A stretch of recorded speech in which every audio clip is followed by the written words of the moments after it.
Judulnya hari ini adalah Winning the Battle Against Negative Emotion. Jadi bagaimana kita menang melawan emosi negatif. Kita tahu ya, emosi negatif itu berasal dari setan. Dan kita nggak bisa dengan kekuatan kita sendiri mengalahkan emosi negatif. Karena setan itu jauh lebih berkuasa daripada kita. Kita membutuhkan bantuan dari dunia spiritual juga, yaitu Roh Kudus. Nah, cuma kadang-kadang, wah ini terlalu diawang-awang gitu ya. Gimana aplikasinya? Nah, ini yang kemarin kita sudah bahas. Aplikasinya yang pertama kita melihat bahwa kita memerlukan hukum kasih. Ketika kita dikuasai oleh emosi negatif, emosi pikiran dari setan, itu artinya kasih tidak ada dalam pikiran kita. Itu sebabnya kita dikuasai oleh emosi tersebut. Nah, pagi ini kita akan bahas dari sisi yang lain supaya kita coba melihat lebih jelas lagi tentang hal tersebut. Untuk yang belum hadir kemarin, tidak usah takut ketinggalan, sebenarnya saya ngebahasnya masih sama. Karena belajar tentang pikiran ini harus diulang-ulang. Kalau pengalaman saya, walaupun sebenarnya ini kayaknya gampang gitu ya memahaminya, tapi susah juga gitu. Jadi harus diulang-ulang, nanti akan ngerti gitu. Oh iya gitu ya, biasanya saya ngalamin seperti itu. Karena pikiran ini tiap hari kita pakai, betul? Ada di sini yang nggak pernah pakai pikirannya satu hari? Nggak ada. Semua pasti pakai pikirannya setiap hari. Mulai dari milih baju, kita pakai pikiran kan? Mau milih makanan tadi, sambelnya berapa banyak, kangkungnya berapa banyak, kita pakai pikiran kita. Jadi ini ilmunya ilmu aplikatif gitu ya. Jadi kita semua pasti paham tentang ilmu ini karena kita pakai pikiran kita setiap hari. Oke, baik. Tapi sebelum kita masuk ke pembahasan, saya akan mulai dengan tips kesehatan mental dulu. Saya mau nanya nih, yang mana yang hidupnya lebih mudah? Seperti kawan kita ini, kerjanya makan, tidur, atau seperti Ronaldo? Pagi-pagi orang masih tidur, dia udah, pagi-pagi orang masih ngorok, dia sudah gini-gini badannya. Mana yang hidupnya lebih mudah? Yang ini ya, hidupnya lebih mudah ya? Betul, ini hidupnya mudah sekali. Makan tidur aja kerjanya gitu ya. Sekarang kita mau tanya, bagaimana hasilnya dalam jangka waktu lama atau tertentu? Ada gak perbedaan antara yang makan tidur ini dengan Ronaldo ini? Ada. Apa hasilnya? Kalau dalam jangka waktu tertentu apa hasilnya kalau yang ini? Pertama obesitas, kemudian bisa sakit. Sakit apa biasanya? Bisa jantung, gula, betul? Betul? Jadi kebiasaan kita itu akan menentukan siapa kita di masa yang akan datang, betul? Nah, demikian juga dengan pikiran kita. Sadar gak kalau kita sering melakukan yang hal sama yang terhadap pikiran kita? Mana yang lebih mudah? Scroll sampai malam, lihat konten-konten receh, konten-konten pendek, nonton terus IG, YouTube, Reels, sama baca buku. Mana yang lebih mudah? Yang mana yang lebih mudah? Ini ya, lebih mudah ya. Tapi kira-kira ada gak bedanya? Ada gak bedanya dalam jangka panjang? Apa bedanya? Yang ini, pernah dengar istilah brain rot? Otak busuk. Otaknya lama-lama busuk karena nggak biasa dilatih. Sama seperti otot. Jadi kalau mau memahami tentang pikiran, kita bisa lihat dari otot. Otot itu harus dikasih beban supaya jadi. Kalau hanya makan tidur, ototnya apa? Lembek. Akhirnya sakit. Pikir gitu. Kalau pikiran dilatih dengan hal-hal yang berat, kita punya sinaps-sinaps itu, saraf-sarafnya itu akan lemah. Makanya terjadi pembusukan otak. Otak kita itu akan mengecil. Makanya harus dilatih. Ini nih harus dilatih. Sama seperti Ronaldo. Orang masih tidur dia udah latihan. Kita juga harus begitu. Di saat orang masih tidur, di saat orang masih main-main, di saat teman-teman kita masih nongkrong-nongkrong, di saat orang-orang masih ke diskotik, kita apa? Baca buku. Bikin ini mikir. Nah, pernah dengar calontong? Mikir. Pernah dengar? Memang betul calontong, harus mikir. Otak ini harus diajak mikir gitu. Kalaupun mau nonton YouTube atau yang lain-lain, tontonlah konten apa itu namanya? Podcast ya. Podcast, artinya sesuatu yang dibahas. Sesuatu yang penting yang dibahas, yang lama gitu loh. Boleh, bukan berarti kita nggak boleh pegang HP ya. Tapi kontennya harus konten yang bermakna, bernilai, berbobot. Diskusi. Sekolah Sahabat banyak tuh di YouTube ya. Diskusi Sekolah Sahabat, Hope Channel ngeluarin, Amazing Fact ngeluarin. Banyak sekali Sekolah Sahabat, boleh ditonton itu. Ajak mikir, konten-konten yang mengajak kita berpikir. Tonton itu. Tapi kalau konten-konten yang receh, yang pendek-pendek, itu otak kita nggak terlalu mikir. Dia hanya, ya kayak tadi, hanya makan minum, tidur gitu loh. Akhirnya otak kita mengecil. Saraf-sarafnya nggak kuat. Makanya kena masalah, langsung apa? Terganggu emosionalnya. Kenapa? Karena otaknya nggak dilatih. Jadi kalau kita bicara tentang kesehatan mental, itu bicara juga kebiasaan. Kebiasaan kita hari ini menentukan kesehatan mental kita besok. Ajak otak untuk berpikir, ya. Mana yang lebih mudah? Ya udah, pokoknya kalau marah marah aja. Kalau nangis nangis aja. Kalau sebel sebel aja dibanding yang mengendalikan emosi. Mana yang lebih mudah?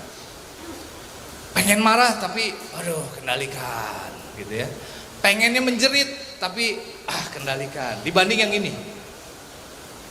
Pernah lihat gak orang yang seperti ini? Kalau marah marah aja dia kayak nggak bisa dikendalikan. Disalip motor ini lagi di jalan raya. Wah, langsung keluar kebun binatang. Gitu. Langsung dia mau balas lagi. Oh, saya salip lagi. Nah ini. Kita harus seperti ini, latih, harus dilatih, kendalikan. Musuhnya di sini, bukan orang itu. Bukan orang yang nyalip itu, gitu ya. Musuhnya di sini, gitu ya. Jadi kita harus melatih sejak dini untuk apa? Mengatasi gangguan emosional. Jangan sampai ini dibiarin akhirnya menjadi stres, akhirnya menjadi sakit fisik, ya. Jadi kita harus di sini. Kita kendalikan di sini nih. Itu makanya firman Tuhan katakan janganlah matahari terbenam sebelum padam amarahmu. Jadi jangan lama-lama. Ini harus segera dikendalikan.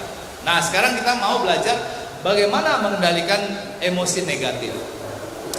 Saya mau nanya di sini, ada nggak yang pernah terganggu dengan apa yang orang lain katakan? Ada di sini pernah ngalamin? Saya pernah. Ada yang pernah ngalamin? Pernah ya semua ya? Hampir semua kita pernah ngalamin ya. Orang ngomong kok, sakit banget gitu ya. Sakitnya itu di sini gitu ya. Nah, kita mau belajar. Kalau kemarin kita belajar dari Raja Ahab, sekarang kita mau belajar dari Raja Saul. Oke. Jadi kalau kita buka Alkitab kita di 1 Samuel 18 ayat 6 sampai 7, tetapi pada waktu mereka pulang, ketika Daud kembali sesudah mengalahkan orang yang Filistin itu, keluarlah orang-orang perempuan dari segala kota Israel menyongsong Raja Saul sambil menyanyi dan menari dengan memukul rebana, dengan bersukaria dan dengan membunyikan gerincing. Dan perempuan yang menari-nari itu menyanyi berbalas-balasan, katanya, Saul mengalahkan beribu-ribu musuh, tetapi Daud bersalah. Siapa yang ngajarin ibu-ibu ini ngomong gini? Siapa yang ngajarin ibu-ibu ini ngomong ini? Ini hati-hati ya buat para wanita ya, hati-hati dengan perkataan kita ya. Ini gak ada yang ngajarin ini ya. Tapi ini menarik kalau kita bahas ya. Jadi pelajaran dari Saul ini kita bisa belajar stop membandingkan diri kita dengan orang lain. Amin. Amin. Jangan banding-bandingkan diri kita dengan orang. Oh, kok saya lahir di keluarga yang kayak begini, papa mama saya begini, gak kayak dia, papa mamanya romantis, segala sesuatunya dia punya. Stop. Jangan banding-bandingkan keluarga kita dengan keluarga orang lain. Jangan bandingkan kemampuan kita dengan kemampuan orang lain. Jangan membandingkan situasi kita dengan situasi orang lain. Mau sehat secara mental? Mau sehat secara mental? Pertama, jangan banding-bandingkan. Ojo banding-bandingke, kata orang Jawa. Ya. Jadi jangan membanding-bandingkan diri kita dengan orang lain. Di ayat 8 kita menemukan, lalu bangkitlah amarah Saul dengan sangat. Kalau dengan sangat ini marah atau marah banget? Marah banget. Jadi Saul marah banget. kita menemukan di sini Saul mengalami gangguan emosional. Lihat di sini, gara-gara dibanding-bandingkan, Saul mengalami gangguan emosional. Ada berapa banyak orang tua di sini? Untuk para orang tua, stop membanding-bandingkan anak. Jangan banding-bandingkan, gak kayak kakakmu, kamu tuh gak kayak adikmu. Jangan dibanding-bandingkan. Kamu gak kayak dia, juara 1, kamu juara berapa? IP-mu Nasakom, tahu Nasakom? Mahasiswa 1 koma. Jangan ya, jangan dibanding-bandingkan. Jadi buat para orang tua atau kita ya, semua di sini yang bakal jadi orang tua, jangan membandingkan anak dengan anak orang lain. Dan kita, kalau kita adalah korban di sini, yang orang tua kita dulu membanding-bandingkan diri kita dengan kakak kita, yang membandingkan diri kita dengan adik kita, pelajari ini ya. Berarti kalian adalah si Saul. Kita harus pelajari ini ya. Oke? Perkataan itu menyebalkan. Kalau hati, kalau di Alkitab tulis hati itu artinya pikiran. Boleh diganti pikiran. Kalau hati, bukan liver ya. Hati itu pikiran, bukan liver. Jadi perkataan itu sangat menyebalkan pikirannya Saul. Jadi di sini ada masalah ya. Saul membiarkan emosi atau kebahagiaannya bergantung pada apa yang orang lain katakan. Makan puji katanya. Kalau orang nggak puji, kayak gundah gulana dia. Kalau orang ngomong apa, dia terganggu. Kita semua ngalamin ini, betul? Oke. Jadi pelajaran yang kita dapat dari kisah Saul ini adalah bukan perkataan orang lain yang menyiksa kita, tetapi emosi negatif yang ada di pikiran kita sendiri. Jadi kalau kita dulu suka dibanding-bandingkan dengan adik atau abang kita, bukan perkataan orang tua kita yang menyiksa kita, tetapi emosi yang di pikiran kita sendiri. Ini yang harus kita lawan. Oke? Lanjut ya. Nah, pelajaran yang ketiga. Boleh kita baca sama-sama? 1, 2, 3. Amin. Apapun yang orang bilang, apapun yang mama papa katakan dulu tentang saya, apapun yang mama papa dulu komplain tentang saya tidak sebaik adik saya tidak sebaik abang saya, tidak perlu itu mengganggu kesatuan kita dengan Yesus. Apa itu kesatuan dengan Yesus? Kemarin kita udah belajar. Apa itu kalau kita satu dengan Yesus? Memiliki kasih. Oke? Kita lanjut ke ayat 8 dan 9. Sebab pikir Saul, kepada Daud diperhitungkan mereka berlaksa-laksa, tetapi kepadaku diperhitungkannya beribu-ribu. Akhirnya jabatan raja itu pun jatuh kepadanya. Ini lucu loh. Tadinya dia dengar perempuan-perempuan ngebanding-bandingin Saul dengan Daud. Akhirnya dia marah. Sekarang dia apa ini? Ini apa ini namanya nih? Imajinasi, punya imajinasi di sini? Punya imajinasi? Wah, besok saya mau jadi S1, saya mau kerja di mana ya? Oh, saya akan jadi apa ya? Itu imajinasi kan? Dia sekarang sudah merambah ke imajinasi. Tadinya emosi marah, sekarang ke imajinasi. Wah, jangan-jangan nanti jabatan raja jatuh tuh ke si Daud katanya. Sejak hari itu maka Saul selalu mendengki Daud. Lihat di sini. Amarah dibiarin menjadi imajinasi negatif, dibiarin menjadi dengki. Tahu dengki?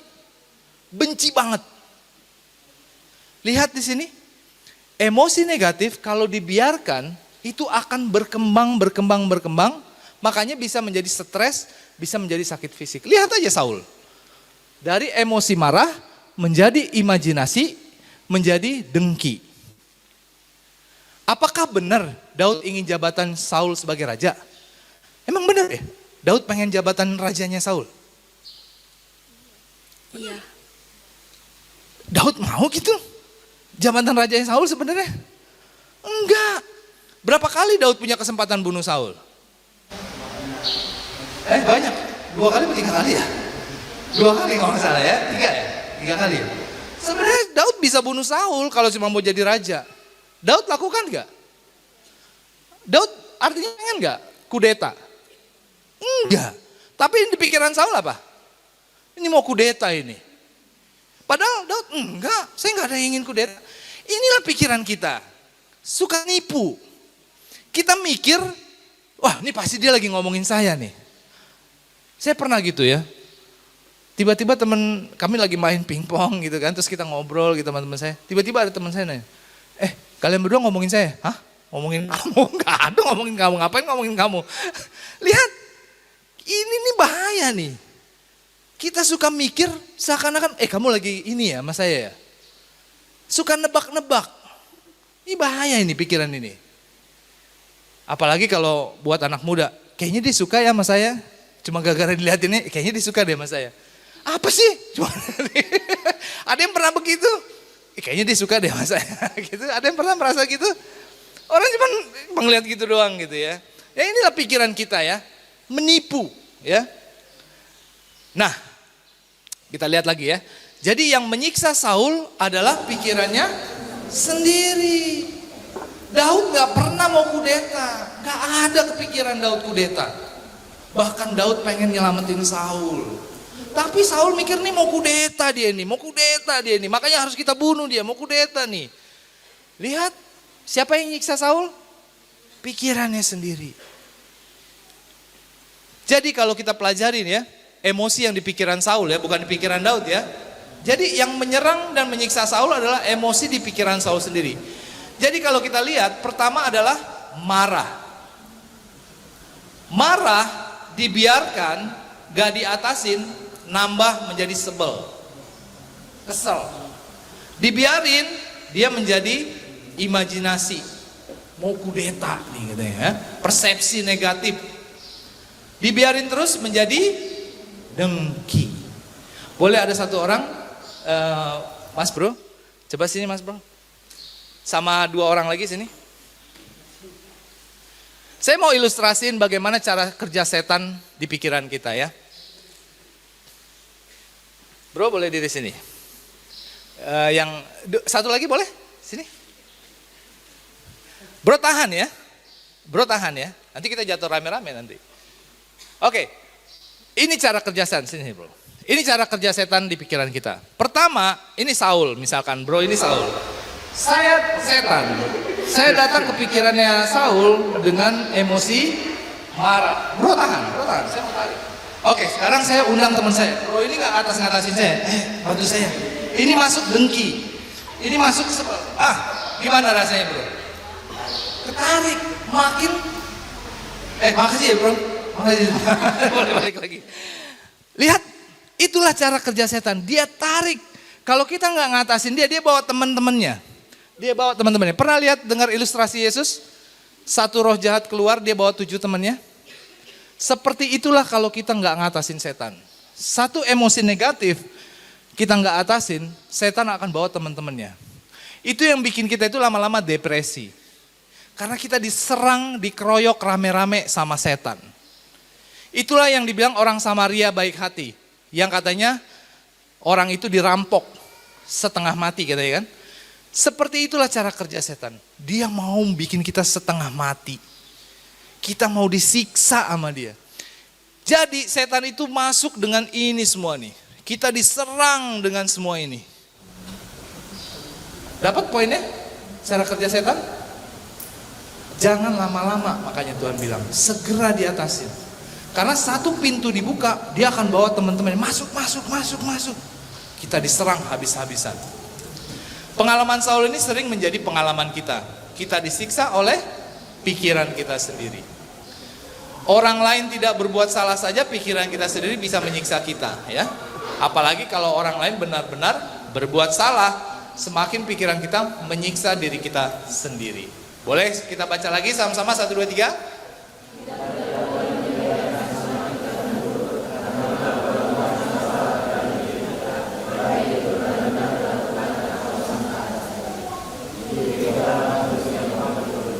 Siapa yang paling perlu ditakuti? Diri kita sendiri ya. Tidak ada kemenangan yang lebih gemilang yang dapat kita peroleh daripada kemenangan atas diri sendiri. Nah, tadi Saul sudah dipenuhi dengan gangguan emosional ya. Kemudian mulai menular ke imajinasi ya. Nah, selanjutnya akibat emosi negatif tersebut tidak diatasi, ini yang terjadi. Di ayat 11 dikatakan, Saul melemparkan tombak itu karena pikirnya, baiklah aku menancapkan Daud. Lihat di sini, gangguan emosional yang gak diatasin akhirnya menjadi perbuatan pidana. Sama seperti Ahab, akhirnya dia membunuh Nabot. Saul juga mau membunuh Daud. Lihat, inilah cara kerja setan. Makanya dibilang setan itu pembunuh. Kalau emosi setan kita terima, kalau pikiran setan kita terima, lama-lama perbuatan setan akan nampak dalam perilaku kita. Kita mengoreksi pikiran kita. Apapun yang bertentangan dengan firman Tuhan, nafsu apapun yang bertentangan dengan firman Tuhan, dapat dipastikan itu berasal dari setan. Nah, inilah yang terjadi pada Saul. Saul juga tipenya sama seperti Ahab. Tipenya tipe fight. Tipe fight ini tipe menyerang. Kalau dia terganggu emosionalnya, dia menyerang. Sama seperti beberapa orang tua, ayah. Ketika mabuk, dia malah menyerang istrinya. Melakukan KDRT. KDRT adalah cerminan gangguan emosional. Itu sebabnya emosi negatif harus segera dikendalikan atau diatasi ya. Makanya dikatakan janganlah matahari terbenam sebelum padam amarahmu. Selain dapat menimbulkan tindakan kejahatan, adakah dampak lainnya dari emosi negatif yang lama diatasi? Ada gak? Ya ini ya, kemarin kita sempat bahas ya. Bisa menyerang sistem imun, bisa menekan fungsi tiroid, mengurangi massa tulang, kemudian bisa menyebabkan kanker gitu ya. Jadi bisa sakit fisik. Kalau dia nggak nyerang orang lain, dia menyerang diri sendiri. Boleh kita baca sekali lagi? 1, 2, 3.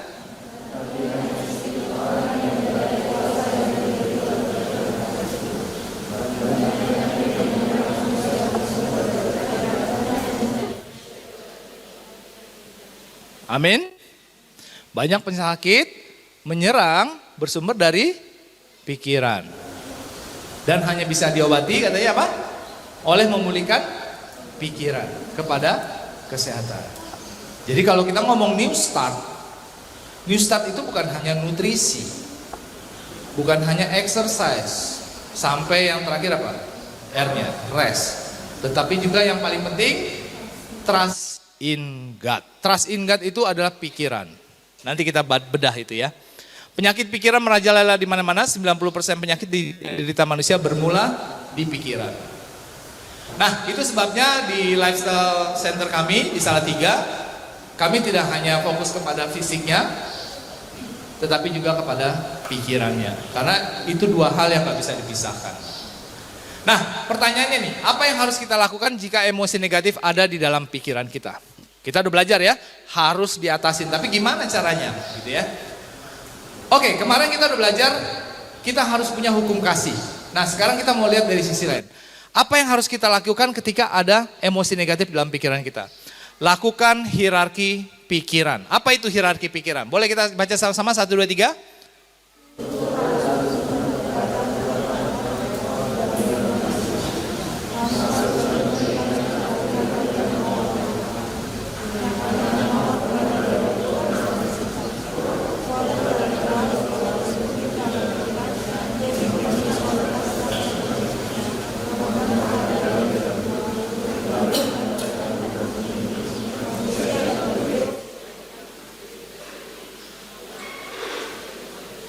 Amin.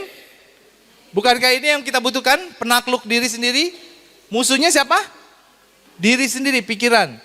Kita butuh menaklukkan diri sendiri. Katanya kutipan ini mengatakan ada hierarki pikiran ya. Tubuh harus tunduk pada kekuatan higher power.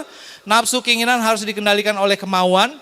Yang mana kemauan berada di bawah kendali sang pencipta. Kekuatan intelektual sebagai pemimpin. Jadi dalam pikiran itu ada pemimpin. ya, yang dikuduskan oleh kasih karunia pencipta. Maksudnya gimana ini ya? Kutipan ini ya. Oke. Kita belajar sedikit tentang otak. Jadi ini organ otak.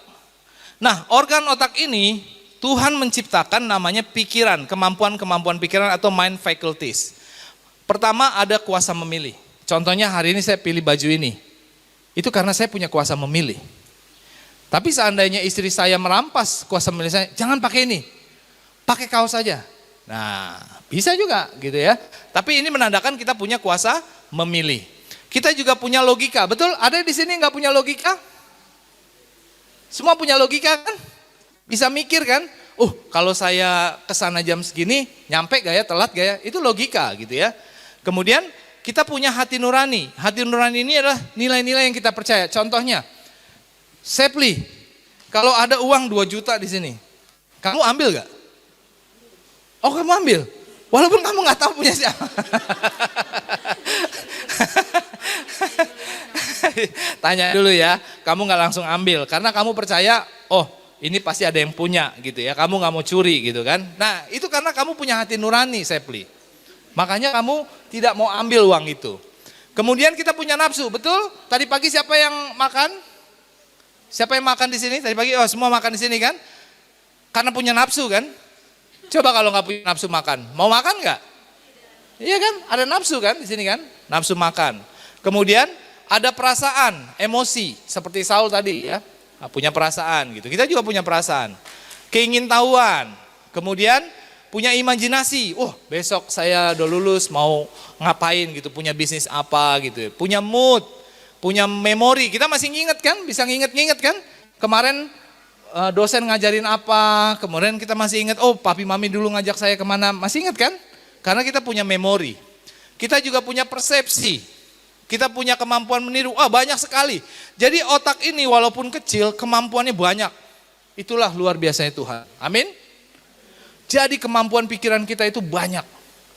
Ini dia salah satu contohnya gitu ya. Nah, kalau kita coba aplikasikan dalam aspek kehidupan kita sehari-hari, itu ada hierarki ya. Contohnya di kantor, ada presiden direktur, ada manajer, ada supervisor, staff gitu ya. Kemudian kalau di negara ada presiden, menteri, kemudian gubernur, sampai camat, lurah gitu ya. Di keluarga juga ada kan, papa, mama, dan kita semua gitu ya. Nah, demikian juga ada hierarki dalam pikiran kita. Jadi pikiran kita ini ada hierarkinya. Maksudnya gimana? Jadi Tuhan sudah mendesain pikiran kita untuk berhierarki. Siapa yang rajanya? Siapa rajanya di pikiran? Kuasa memilih. Itu sebabnya ketika Hawa mau ngambil buah itu, Tuhan tangkap gak? Waktu Hawa mau ambil buah yang dilarang itu, Tuhan tangkap gak? Jangan, apa gitu? Tuhan tepok gak? Jangan, apa gitu? Enggak kan? Karena Tuhan sudah kasih kuasa memilih. Dan ini harganya mahal. Harga kuasa memilih ini adalah salib Golgota. Tuhan sudah kasih kita kuasa memilih. Dan Tuhan tidak mau merampas itu. Itu sudah dikasih sama kita. Nah, sebagai raja dia punya penasehat. Ya, raja pasti punya penasehat. Penasehatnya namanya hati nurani. Hati nurani ini tempat dia bertanya, apa yang Tuhan katakan? Tuhan bilang apa ya? Kayak tadi nih, Sepli. Ada duit 2 juta. Nah, pakai hierarki pikiran. Tuhan bilang apa ya? Boleh ambil gak? Nah, gitu ya. Di sini juga tempat dia bertanya, karakter apa ya yang Tuhan ingin saya miliki dari peristiwa ini? Jadi, hati nurani itu adalah tempat untuk bertanya tentang kebenaran yang berasal dari firman Tuhan. Kemudian penasihat yang kedua adalah logika. Tempat dia bertanya, kenapa ya saya harus bersedih? Kenapa saya harus marah? Kenapa saya harus memiliki emosi negatif? Gitu ya. Dan lain-lain. Nah, baru yang lain di bawah-bawahnya. Jadi di pikiran kita itu ada 3 raja. Kuasa memilih, hati nurani, logika. Ini kalau kita lihat begini seperti apa ini? Seperti Trinitas. Kayak Trinitas ya, ada 3 raja ya. Nah, baru yang lain-lain itu di bawah. Nafsu itu di bawah. emosi di bawah, imajinasi di bawah, memori di bawah, mood di bawah. Yang lain-lainnya itu semua di bawah. Jadi hierarki berpikir yang Tuhan mau adalah seperti ini ya. 3 raja ini berkuasa dan yang lain-lain itu di bawah. Kalau kita kembali ke kasus Saul, siapa yang jadi raja di pikiran Saul? Kalau kita kembali ke kasus Saul tadi, siapa yang jadi raja di pikiran Saul? Emosi gak? Marah kan jadi raja kan? Kemudian apa lagi? Imajinasi jadi rajanya, betul? Jadi kalau saja hierarki ini tidak berjalan, maka kita akan beri perilaku seperti yang setan mau gitu ya. Jadi kalau nafsu yang akan menjadi raja, ya sudah, kita akan kecanduan gitu ya. Nah, ini disebut dengan higher power. Kalau ini disebut dengan lower power ya. Ini ada banyak kutipannya, boleh dibaca sendiri. Nah, sedikit mengenai hati nurani. Jadi hati nurani itu tempat kita bertanya, apa yang Tuhan akan lakukan dalam peristiwa ini? Kenapa Tuhan izinkan peristiwa ini terjadi dalam hidup saya? Apa yang Tuhan akan lakukan? Jadi pengenalan akan Tuhan, ini penting. Kalau kita mau punya pikiran mental yang sehat, kita harus punya pengenalan akan Tuhan. Itulah tempatnya di hati nurani. Di sini juga tempat kita bertanya, kasih Yesus seperti apa yang Tuhan ingin saya pelajari, saya miliki dari peristiwa ini. Ketika kita disakiti oleh orang lain, disinilah kita bertanya, Tuhan, karakter Yesus seperti apa yang engkau mau saya punya? Di sini juga tempat kita bertanya, hikmat dari Tuhan seperti apa yang membantu saya memahami makna atau arti dari peristiwa ini. Jadi penderitaan, cobaan, kesusahan, apapun yang terjadi dalam hidup kita yang Tuhan izinkan, Tuhan mau kasih pelajaran. Seperti yang disampaikan Sir Elvis tadi malam. Sekolah apa namanya? Sekolah persiapan. Pengenalan akan Tuhan. Bukan dari cerita orang. Pengenalan akan Tuhan ini melalui pengalaman kita sendiri bersama Tuhan. Itu artinya membentuk hati nurani. Amin. Jadi yang Sir Elvis bahas malam, kalau kita kaitkan dengan hierarki pikiran, yang Tuhan lakukan kepada bangsa Israel selama di padang gurun adalah menguatkan hati nurani mereka. Ingat tadi harus dilatih supaya ototnya besar. Demikian juga hati nurani harus dilatih supaya kuat, supaya dia bisa menjadi raja. Raja ada yang lemah gak? Ada raja yang lemah? Ada raja yang lemah? Ada raja yang lemah? Ada. Tapi gampang dikudeta kan? Demikian juga kalau hati nurani kita lemah, gampang dikudeta oleh emosi. Kalau hati nurani kita lemah, gampang dikudeta oleh hawa nafsu. Makanya ini harus dikuatkan. Makanya Tuhan kasih izinkan pencobaan-pencobaan, penderitaan-penderitaan hadir dalam hidup kita. Untuk menguatkan hati nurani. Untuk kita belajar pengenalan akan Tuhan. Kita belajar bahwa Tuhan itu maha kuasa, maha kasih. Bahwa Tuhan akan menolong kita. Gitu ya. Nah, hierarki pikiran ini bisa terbentuk kalau hukum kasih yang membentuk hierarki ini. Kalau nggak ada kasih, hierarki ini nggak akan terbentuk. Kalau kita baca kemarin, kasih itu apa? Murah hati. Tidak mencari keuntungan diri sendiri. Sukacita akan kebenaran gitu ya. Kemudian nafsunya tidak melakukan yang tidak sopan. Jadi kalau pornografi sopan? Pornografi sopan? Pornografi sopan nggak? Enggak. Itu artinya itu enggak kasih. Betul? Mereka hanya mikirin keuntungan pembuat videonya kan. Mereka enggak mikirin dampaknya kan. Itu enggak ada kasih dalam membuat video pornografi. Kemudian sabar, tidak sombong, tidak pemarah, tidak menyimpan kesalahan orang lain. Jadi hierarki pikiran ini bisa terbentuk kalau hukum kasih ada di dalam pikiran kita. Tapi kalau hukum egois yang ada di pikiran kita, hierarki pikiran ini tidak akan terbentuk. Kenapa? Karena si nafsu pengen jadi raja. Oh, saya harus jadi raja. Bodoh amat itu sama hati nurani. Puaskan keinginan saya. Akhirnya terjadi pemerkosaan. Karena dia gak mikirin orang lain. Yang penting dipuaskan gitu ya. Atau dia si memori ini nginget-nginget kesalahan orang. Ingat-ingat yang kemarin diomongin orang. Ingat-ingat yang kemarin dilakukan orang. Itu artinya kita gak punya kasih. Ya, makanya kita harus meminta kasih Yesus yang berasal dari Yesus. Nah, sekarang kita mau belajar dari Yesus. Apakah Yesus pernah terganggu oleh perkataan orang lain? Ya, ini yang mau kita pelajari ya. Kisahnya ada di Markus 5 tentang orang kerasukan roh jahat di Gerasa. Mungkin kita semua udah tahu ya tentang kisah ini ya. Waktu Yesus itu nyebrang ke Gerasa, kemudian ada 2 orang kerasukan setan.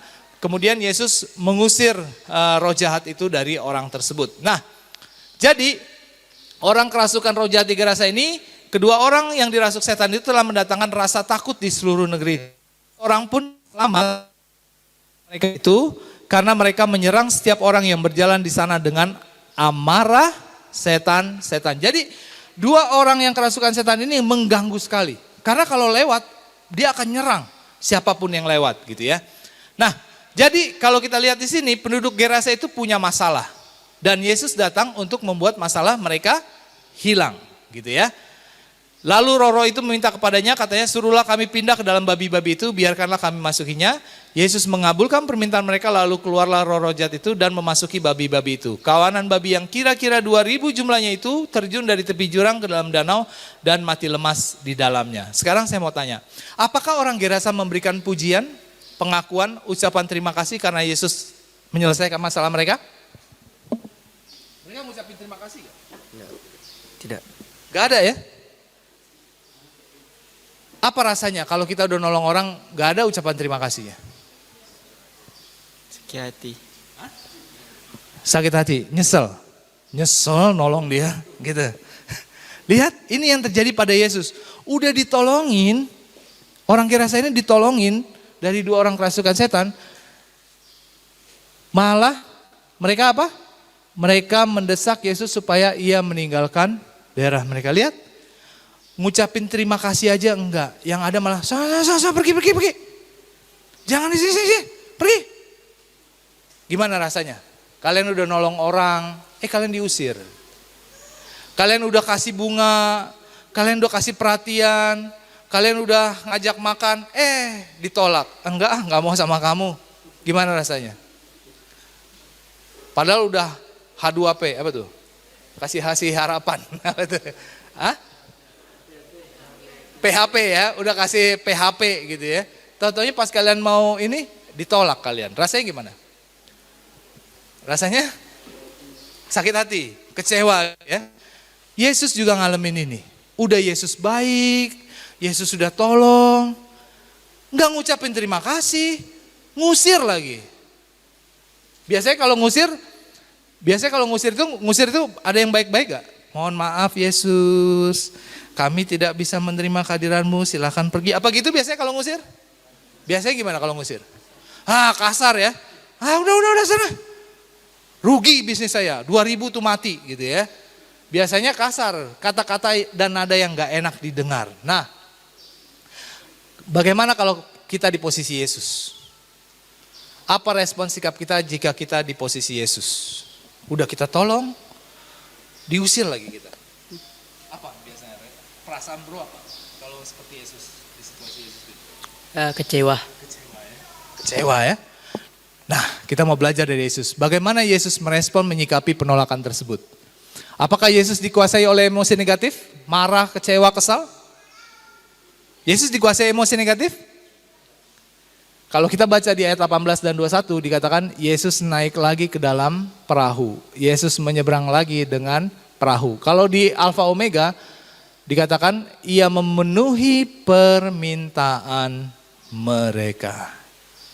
Oke, kamu tolak saya? Oke.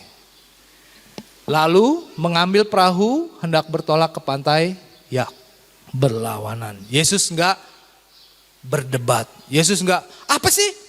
Gak tahu terima kasih kamu ya? Gak begitu. Oke, ditolak, oke. Dia naik lagi ke perahu, nyebrang lagi ke seberang.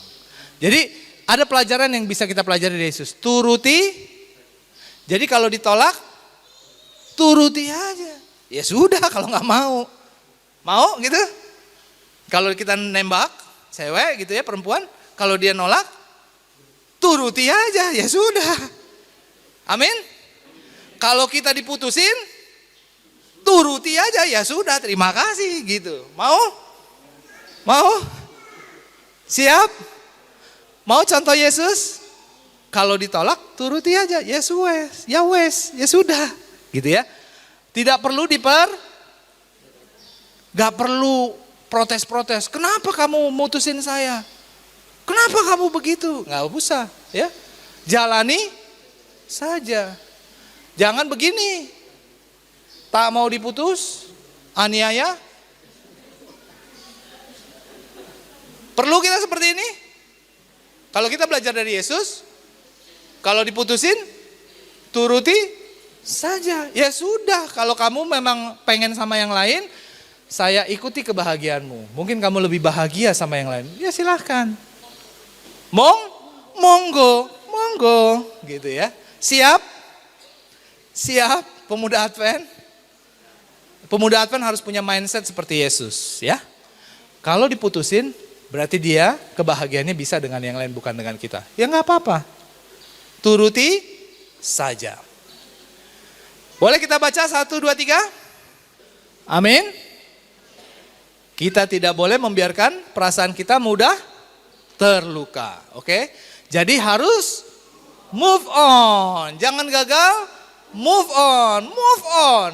Jalani aja, turuti aja. Ya terserah kamu, kalau kamu mau putus sama saya ya sudah gitu ya. Mengapa Yesus gak milih bertahan? Atau kenapa Yesus gak maksa tetap mau melayani Gerasa? Kenapa Yesus bilang, enak aja kamu itu. Saya mau nyembuhin orang sakit di Gerasa. Itu loh, ada orang mau mati. Saya mau nyembuhin. Kenapa Yesus gak seperti itu? Kenapa Yesus ditolak? Ya sudah, nyebrang lagi Yesusnya. Kenapa Yesus gak ngelawan gitu loh? Kan banyak orang sakit di Gerasa itu. Harusnya mau disembuhin sama Yesus. Yesus boleh gak protes? Kamu ini gak ngerti ya. Misi nih, punya misi nih. Ini pemuda Advent punya misi, mau melayani daerah ini. Kok kamu gak ngerti ya, saya mau ngelayani loh. Kenapa Yesus gak melawan gitu? Ini kita lihat. Kalau kita perhatiin ya, di ayat berikutnya. Jadi Yesus itu, waktu ditolak oleh orang Gerasa, dia naik perahu nyebrang lagi.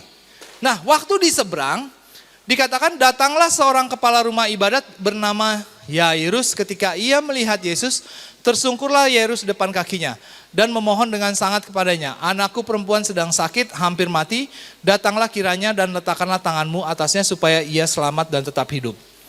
Ketika Yesus masih berbicara, datanglah orang dari keluarga kepala rumah ibadat itu berkata, anakmu sudah mati, apa perlunya lagi engkau menyusah-nyusahkan guru? Lihat di sini. Jadi waktu Yesus nyebrang lagi, Yairus datang.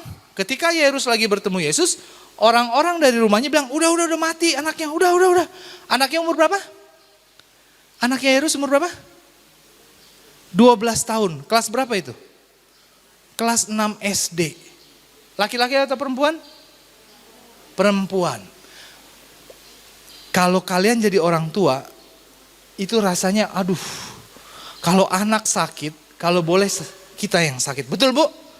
Betul, kalau anak sakit, kalau boleh kita yang sakit ya Bu ya. Apalagi Yairus, anaknya mau mati. Ini Yairus udah panik, gak tahu mau ngapain. Makanya dia udah, Yesus, aduh tolong Yesus. Tahu-taunya datang orang, dia bilang udah mati katanya. Kebayang gak? Apa yang terjadi kalau Yesus waktu di Gerasa itu tetap berdebat. Tetap apa? Saya mau melayani Gerasa, saya gak peduli sama kalian. Saya mau di Gerasa. Anak Yairus gimana? Mati. Kalau anak Yairus mati, Yairus mau nemuin Yesus gak? Enggak, karena iman Yairus belum setinggi siapa? Yang udah percaya orang mati bisa dibangkitkan. Iman Yairus itu hanya percaya Yesus bisa nyembuhin orang sakit. Iman dia belum percaya Yesus bisa bangkitin orang mati. Makanya kalau saat itu Yesus terlambat dari Gerasa nyebrang, anaknya udah mati, Yairus gak akan temui Yesus. Karena udah mati. Iman Yairus masih percaya Yesus hanya sanggup menyembuhkan orang sakit. Kalau membangkitkan orang mati, Yairus belum punya iman sebesar itu. Tetapi karena Yesus tadi move on, oke, kamu tolak, saya nyebrang. Di saat itu pas Yairus anaknya masih sakit, Yairus masih mau nemu Yesus. Sehingga Yairus masih punya iman, Yesus bisa nyembuhin anaknya. Walaupun kemudian dikatakan anaknya sudah mati. Kemudian selain Yairus, adalah di situ seorang perempuan yang sudah 12 tahun lamanya menderita pendarahan. Ia telah berulang-ulang diobati oleh berbagai tabib sehingga telah dihabiskannya semua yang ada padanya, namun sama sekali tidak ada faedahnya, malah sebaliknya keadaannya semakin buruk. Apa yang terjadi kalau Yesus tidak tetap maksa ingin melayani di Gerasa? Sembuh gak wanita ini? Hah? Bisa jadi gak sembuh. Karena timingnya gak pas. Ini timingnya pas wanita ini lagi bisa nemuin Yesus. Mungkin kalau Yesus telat, dia jadi pengurus IYC jadi gak sempat temu Yesus. Bisa aja kan? Atau ngurusi apa gitu bisnisnya gitu. Bisa saja gitu ya. Jadi kita bisa lihat di sini timing. Ketika Yesus ditolak, oke, move on. Tuhan sudah siapkan Yairus, Tuhan sudah siapkan wanita pendarahan 12 tahun untuk menerima berkat dari Yesus. Amin. Jadi move on. Ketika kita ditolak sama pacar kita, diputusin pacar kita hari ini, move on. Tuhan lagi siapkan di masa depan. Yusuf yang lain atau siapa namanya? Mau namanya siapa? Peter atau siapapun itu, Tuhan sudah siapkan di depan. Jadi jangan kita stuck. Kenapa saya diputusin? Kok dia begitu sama saya? Jangan, move on. Tuhan udah siapkan berkat-berkat di masa depan. Untuk Tuhan persatukan kita dengan Dia. Boleh kita baca ini Roma 8 ayat 28? 1, 2, 3. Amin. Ketika orang Gerasa menolak Yesus, itu mendatangkan kebaikan. Semalam Pak Pendeta bilang apa? Ketika siapa Pak Sir? Siapa Sir semalam? Ketika Daniel ya Sir ya, masuk ke lubang singa, siapa yang terberkati? Darius ya, Raja Darius ya. Kemudian siapa lagi Sir? Semalam yang Sir? Sadrak, Mesak, Abednego ya Sir. Yang terberkati adalah Raja Nebukadnezar dan pembesar-pembesarnya. Ketika Yesus ditolak oleh orang Gerasa, siapa yang terberkati? Wanita pendarahan 12 tahun dengan Yairus dan kita semua. Kita semua terberkati kan dari kisah ini kan? Kita semua terberkati karena penolakan orang Gerasa. Jadi amin untuk penolakan orang Gerasa? Amin kalau ditolak sama orang lain? Amin ya. Kita sebagai orang Kristen mengaminkan. Apapun penolakan yang kita alami, kita aminkan. Karena itu akan mendatangkan kebaikan bagi kita. Saya bawa dalam nama Yesus, amin.